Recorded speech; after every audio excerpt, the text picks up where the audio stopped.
হাদিসের শবে বরাত নামে কোনো শব্দ নাই। একদল এটাকে নিয়ে এত বেশি বাড়াবাড়ি করছে যে এটাকে একদম লাইলাতুল কদরের উপরে নিয়ে চলে যাচ্ছে। আরেকদল দেখা যাচ্ছে এটাকে এমন ভাবে পরিত্যাগ করছে এই যে কিছুই করা যাবে না, কোনো ফজিলতি নাই। এখন আসলে মধ্যম পন্থা কি, মাঝখানে আমরা কি করবো তা জানার দরকার আছে কি নাই? অনেক হাদিসের অনেক আলোচনা, প্রায় 40-50 পৃষ্ঠার বই, সব আলোচনা তো মাহফিলে করা সম্ভব না। আমি সারমর্মটুকু বলি। সারমর্ম কি? হাদিসের শবে বরাত নামে কোনো শব্দ নাই। এক নাম্বার কথা কি নাই ভাই? শবে বরাত নামে কোনো শব্দ নেই। আছে লাইলাতুন নিসফু মিনাশ শাবান, শাবান মাসের মধ্য রজনী। শাবান মাসের মধ্য রজনী। শাবান মাস কি? উত্তর, নবী সাল্লাল্লাহু আলাইহি ওয়াসাল্লাম রমজান মাসের পর যে মাসে রোজা রাখতে বেশি গুরুত্ব দিয়েছেন তার নাম শাবান।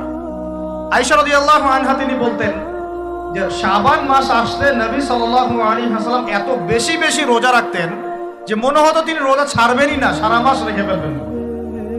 বেশি থেকে বেশি রোজা রাখতেন শাবান মাসে। প্রশ্ন হচ্ছে কেন?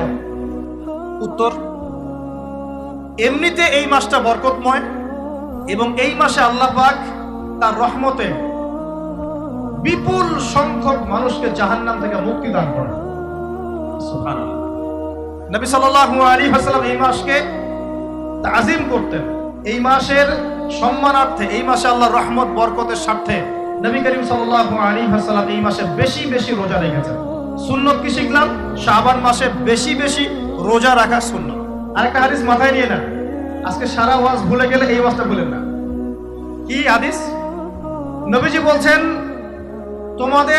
তোমাদের সামনে, হে আমার সাহাবীরা, তোমাদের সামনে এমন একটা যুগ আসছে, ওই যুগে আমার সুন্নতকে ধরে রাখাটা হাতের মধ্যে আগুন ধরে রাখার মতো। আমি অনেকদিন এই লেকচারে এই হাদিসটা বলেছি।